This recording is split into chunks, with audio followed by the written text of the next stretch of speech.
Assalamualaikum warahmatullahi wabarakatuh. Di sini saya akan mempresentasikan mengenai quality cost atau biaya kualitas. Sebelumnya saya akan memperkenalkan diri saya terlebih dahulu.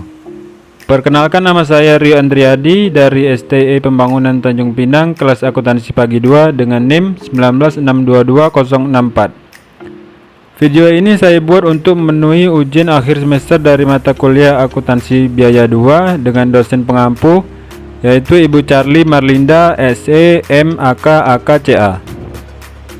Baiklah, pertama-tama saya akan menjelaskan apa itu quality cost atau biaya kualitas.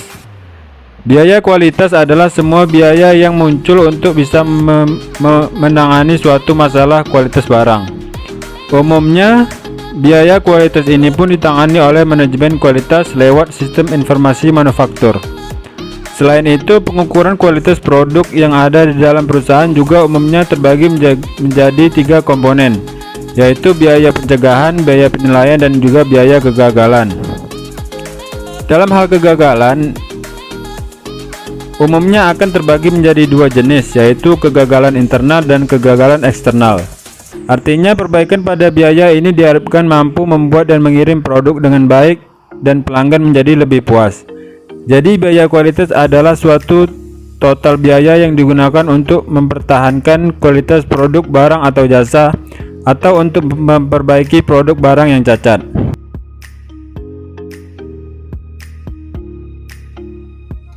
Komponen biaya kualitas yaitu biaya pencegahan, biaya penilaian, biaya kegagalan internal, dan biaya kegagalan eksternal. Yang pertama yaitu biaya pencegahan. Adanya biaya ini digunakan untuk mencegah setiap kesalahan ataupun masalah yang terjadi pada kualitas produk. Biaya ini termasuk biaya yang paling murah. Contoh sederhana dari biaya pencegahan adalah pelatihan karyawan, riset pasar, perencanaan kualitas, dan proses kontrol. Untuk itu, banyak perusahaan yang menganggap biaya ini sebagai suatu investasi penting. Contoh biaya pencegahan. Yang pertama yaitu perencanaan kualitas. Contoh biaya perencanaan kualitas adalah yang berhubungan dengan kegiatan perencanaan kualitas secara menyeluruh, termasuk persiapan berbagai proses yang dibutuhkan untuk menginformasikan kualitas secara menyeluruh kepada pihak yang berkepentingan di dalamnya. Yang kedua yaitu tinjauan produk baru. Seluruh biaya yang berhubungan dengan rekayasa keandalan dan juga kegiatan lainnya yang berhubungan dengan kualitas yang berkaitan dengan informasi desain baru. Yang ketiga yaitu pengendalian proses. Berbagai biaya inspeksi dan juga pengujian pada proses guna menentukan status dari suatu proses, bukan status dari suatu produk. Yang keempat yaitu audit kualitas. Seluruh biaya yang berkaitan dengan relevansi dari suatu pelaksanaan kegiatan dalam rencana kualitas secara menyeluruh.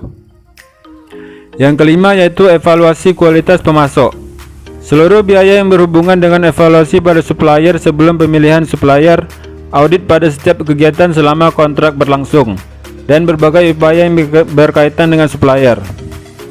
Yang keenam yaitu pelatihan. Seluruh biaya yang berhubungan dengan penyiapan dan juga pelaksanaan berbagai program pelatihan yang berkaitan dengan kualitas. Komponen kualitas yang kedua yaitu biaya penilaian. Sama seperti poin sebelumnya, biaya penilaian ini juga dikeluarkan agar kualitas barang tidak mengalami suatu masalah. Untuk itu, biaya ini termasuk dalam inspeksi bahan baku guna memeriksa ataupun menguji produk pada proses pembuatan barang jadi. Contoh biaya penilaian. Yang pertama yaitu inspeksi dan pengujian kedatangan material. Seluruh biaya yang berkaitan dengan penentuan suatu kualitas materi yang sudah dibeli. Yang kedua yaitu inspeksi dan pengujian produk dalam proses. Biaya yang berhubungan dengan evaluasi produk dalam suatu proses terhadap persyaratan kualitas yang sudah ditetapkan. Yang ketiga yaitu inspeksi dan pengujian produk akhir. Berbagai biaya yang berhubungan dengan evaluasi produk akhir pada persyaratan kualitas yang sebelumnya sudah ditetapkan. Yang keempat yaitu audit kualitas produk, yaitu biaya yang dikeluarkan untuk produk dalam suatu proses atau akhir proses. Yang kelima, pemeliharaan akurasi peralatan pengujian, yaitu suatu biaya yang untuk melakukan kalibrasi guna mempertahankan akurasi instrumen alat ukur perusahaan.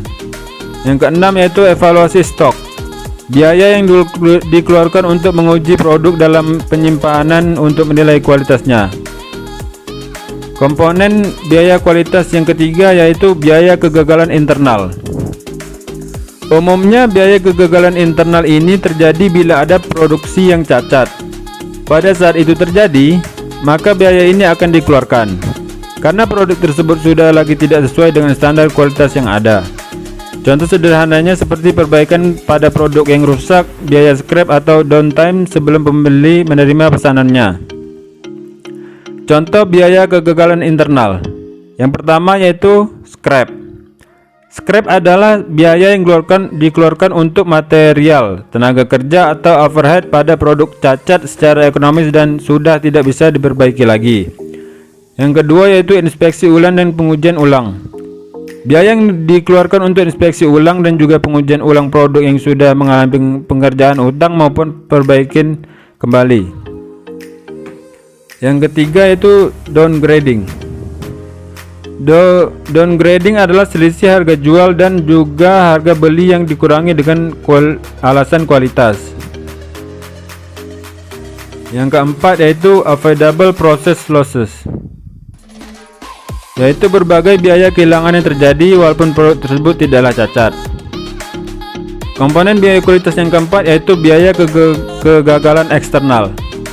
Setiap pebisnis tentu akan berpotensi mengalami kegagalan biaya eksternal, yang mana biaya ini akan dikeluarkan saat pembeli menerima produk berkualitas buruk. Untuk itu, biaya ini harus dikeluarkan sebagai upaya garansi, penggantian produk, penyelidikan keluhan, atau biaya ini juga bisa digunakan sebagai bagian dari biaya kehilangan pelanggan. Contoh biaya kegagalan eksternal. Yang pertama yaitu jaminan. Suatu biaya yang harus dikeluarkan untuk mengganti atau memperbaiki produk yang masih dalam jaminan garansi. Yang kedua itu penyelesaian keluhan. Berbagai biaya yang dikeluarkan untuk menyelidiki dan juga untuk menyelesaikan keluhan yang berkaitan dengan produk cacat. Yang ketiga yaitu produk dikembalikan. Berbagai biaya yang berhubungan dengan penerimaan dan juga penempatan pada produk cacat yang dikembalikan oleh para pelanggan. Yang keempat yaitu allowance. Berbagai biaya yang berhubungan dengan konsep pelanggan karena produk yang diterimanya berada di bawah standar kualitas. Baiklah, segitu saja video saya tentang quality cost. Selebihnya saya ucapkan terima kasih.